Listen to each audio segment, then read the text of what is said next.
Hi, and welcome to another Excel demo with Rich Kerr.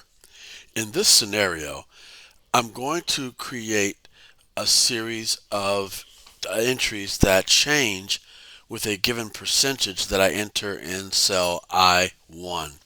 So you'll notice I have uh, sales volumes in column B for January, but then for February, what I've done is I'll take the January data, I'll multiply it by 100 plus the value in I1, and then divide that by 100 to make it into a percentage, right? So for example, if I want to see an increase of 10%, well, what this is doing is it's taking 100, adding 10, so you get 110, divided by 100 is 1.1. So 800 times 1.1 gives me 880. So that's a 10% increase. Now, when you look at cell I1, it looks kind of funny because it has the text percent change in there, and I'm able to just go in and change the value, and when I hit enter, the label percent change is still there. So I've done some custom formatting so I don't have to do this, right? I don't want to have to put percent change in one cell and then put the percentage in another cell and have two cells. And with this arrangement, I can just occupy one cell. It's a little bit more efficient. Now you'll notice it says percent change colon. It's the amount that I typed in followed by the percent sign. But in the formula bar, it's just the integer that I entered. So if I do 30%, if I type 30, it shows up as percent change 30%, but the actual value in the cell is just the number 30. So I'll show you my custom format. I'm going to right click that cell and choose Format Cells. And you can see that the format that I created, I went to the Custom tab, and where it's labeled Type, I entered percent change colon and a space. And that's all inside a set of quotation marks. So open quotes, percent change colon space, close quotes, and then the 0 reflects the number that I entered, followed by the percent sign in quotation marks. And so therefore it puts the percent sign after the integer that gets added. So we'll click OK, and then if I put in the percentage, then it takes on that format. So my advantage is that I don't have to use up two cells. I don't have to worry about numeric formatting. And then of course my formulas all the way across are still using that same syntax to multiply the previous value by 100 plus that integer divided by 100. Then you could have written that math a few different ways, but that's how it's been set up there. So that simplifies that process. Now, what I'd like to do is create a chart based on this data. So I'll click a single cell in the data set and choose Insert. I'm just going to do something really basic here. I'm just going to kind of do a standard, maybe like a standard 3D column chart. And you see it's pretty basic, right? So it just has the values plotted against the chart for each of the products across the series of months. And of course, when I change the percentage, we see a more dramatic increase in the total sales volume if I increase that, right? And so we see that instantaneously.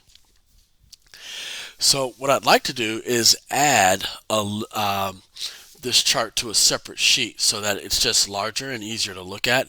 And I'm going to modify some aspects of the chart too. I'm going to right click on the chart and choose Move Chart. You can do this from the chart ribbon tab as well, but I'm just going to right click and say Move Chart, New Sheet, and I'll call it Sales Chart.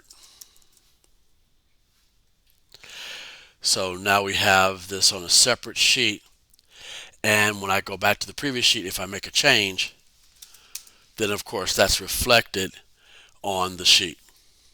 So what I'd like to do though is be able to make that change at the chart level. I don't want to have to keep toggling back and forth. I'd like to be able to make the change right here on the chart. So I'm going to show you how we might be able to do that.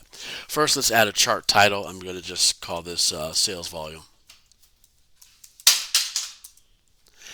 And then I'm going to add a little control to my chart. And controls are those special elements that allow us to have a different kind of interaction with our spreadsheet. Typically, we're clicking inside a cell, we're using our keyboard to add or modify data. But if you go to the Developer tab and choose Insert, we could add a number of different types of form elements or controls. And you'll see that this menu is broken into two sections: form controls and ActiveX controls. And if you look closely, there's a lot of duplication between the two. Form controls can be useful without the need for programming. So I don't need to write any VB code to use the form controls. They're not as powerful and flexible as their ActiveX counterparts, but that's outside the scope of today's session. I'm just going to do what's called a scroll bar form control. So it's right there. I'm going to click it, and I'm going to draw out a scroll bar onto my chart. Well, how does this help me? Well, what I can do is I can right click on the form control and choose Format Control. And it allows me to set various attributes or properties of the control. For example, I could set its maximum value to 250. Let's say I don't want anybody to be able to implement more than a 250% change. Each tick of the little scroll arrow, I want it to change by, say, 1%. So I'll leave that number 1 there. Now the page change is what would happen if I were clicked on the control and I used my page up and page down keys. And it's set to be 10. And I'll leave it like it is. Well, the final piece is to link this control to a cell, right? So the cell that has that data is I1 on the previous sheet, right? So I was able to click the little shutter icon and it kind of shrunk down the format object window just to make it simple for me to go over to the other sheet and select it. So I'm going to click OK. So now this form control is connected to that cell on the other sheet, and you'll notice when I scroll it, it affects the chart because the chart is still connected to that other data, and that other data is being impacted by whatever's in this cell, right? So whatever percent changes in that cell is affecting this data, and so of course that's showing up on the chart. So if we have a really large percent change, we can see the dramatic increase in the chart. If the percent change is relatively small, then not so much. Now, part of the issue though is I don't know what the percent change is. I mean, I'm scrolling this thing, but what have I actually set it to? So what might be nice is if I could somehow show on my chart what the percent change is that's being shown. So I'm going to add a text box to my chart. I'm going to go to my Insert tab and I'll choose text box, and I can draw out a text box just about anywhere on the chart. And one of the things you can do with a text box is you can point it to a cell on your or in your workbook. Now the caveat is you can't just go click a cell like I can't just go to another sheet and click a cell. It doesn't then put the cell reference into the text box. It doesn't work that way. But if I know the syntax of the cell address, and I do, I can simply add that to my text box. So let me grab that text box icon again. So I'm going to come into my formula bar up here and do equals sheet 1 exclamation point I1, I think is that cell. And I'll hit my check mark, and there it is. It brings in the value from that other sheet. So now I can kind of place this text box anywhere I want on the chart. I can kind of play around with the formatting. If I want to do something fancy, I could.